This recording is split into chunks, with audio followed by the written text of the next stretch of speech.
하고 있습니다. 지금 바울은요, 에베소에서도요, 전도 전략에 따라 3개월 동안 회당에서 말씀을 가르칩니다. 그런데 말씀을 듣는 이들의 반응이 다른 지역에서도 그래했듯이 처음에는 어떻게 해요? 그 말씀에 대해서 호감을 가지고 더 들려주기를 원하다가 복음에 대하여 이제 거부 반응, 대적의 반응을 보이게 된다는 거예요. 9절입니다. 9절 같이 한번 읽어볼까요? 같이 있습니다.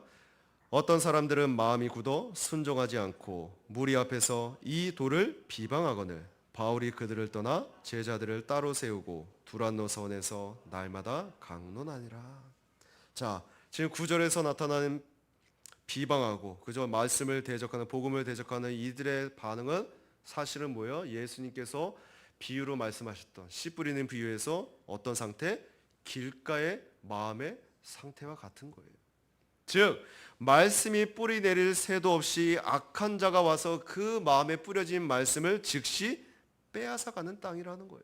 오늘 에베소 회당의 사람들은요, 바로 그 길가와 같은 강팍한 마음을 가진 사람들입니다. 그래서 복음의 말씀이 들리지도 않고요, 거부를 했고요, 회방하는 데까지 심지어 나아갔다는 거예요.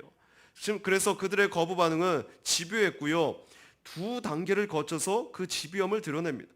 먼저 첫 번째 단계가 뭐예요? 9절에 보면 마음이 굳어지는 단계예요.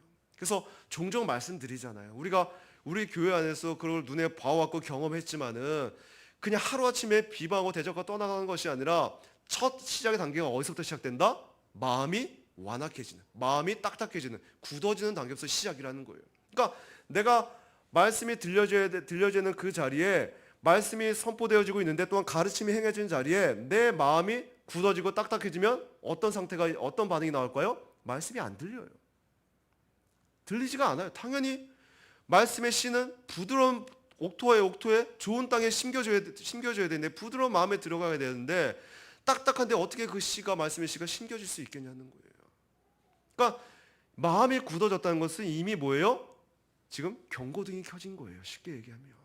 그러니까 똑같은 자리에서 똑같이 말씀을 듣는데 어떤 사람은 부드러운 상태에서 정말 천국에 침노하는 그 심령 안에서 말씀을 어떻게든 듣고자 하나라도 내가 놓치지 않으려고 열심히 찾고 그런 심령 안에서 말씀을 겸비한 상태에서 하나님의 은혜를 구한다며 그 반응은 그 말씀에 빨려 들어갈 거예요. 근데 그와 반대되는 마음이 딱딱한, 마음이 완악한, 물론 그 이유가 있겠죠. 마음이 딱딱해지고 마음이 굳어지고 그 여러 이유가 있겠죠. 말씀을 소홀히 했다든가 또는 목회자에 대해서 어떤 자기의 어떤 판단의 어떤 기준에서 어떤 색안경을 끼고 어떤 부정적인 감정의 상태를 가지고 그 목회자의 말씀을 들은다면 당연히 그 인식 안에서는 좋게 들리지가 않겠죠. 그래서 뭐예요? 목회자에게 대적하지 말라는 이유 중에 하나가 그거예요. 왜요? 이미 내 청중, 듣는 자의 마음의 상태와 연관되기 때문입니다. 그래서 이 마음이 굳어지는 단계는요, 원문에 보면 뼈와 같이 단단히 굳은 마음을 가지게 하다. 그러니까 얼마나 단단한지 진리를 받아들이지 않는 유대인들의 마음의 상태를 묘사하는 그러한 단어입니다.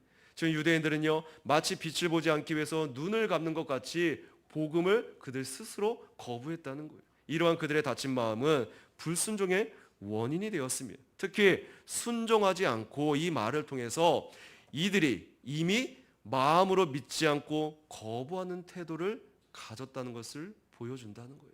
즉 3개월 동안에 계속된 바울의 강론과 권면에도 불구하고요, 이들의 마음은 강팍하여 믿음을 거부했다는 거예요. 그러니까 3개월 동안 말씀을 들을 때 처음에는 말씀을 기쁘게 받아들였는데 길가와 같은 땅이니까 이제 어떻게 해요? 그 마음이 굳어지면서 강팍해지면서 그 말씀을 전한 자를 대적했다는 것이죠. 자, 그러면서 마음이 굳어지고 순종하지 않으니까 어떤 결과를 낳아요? 바로 두 번째로 비방의 단계입니다. 회당을 중심으로 보이는 유대인들은 소극적 불순종의 자리에서 이제는 적극적인 비방의 자리로 나아가고 있다는 거예요. 여기서 비방하거든 이 원문의 뜻은요, 단순히 인간관계의 비방에서만 머무는 것이 아니라 하나님과의 관계에서의 인간의 불경함을 말하는 것입니다.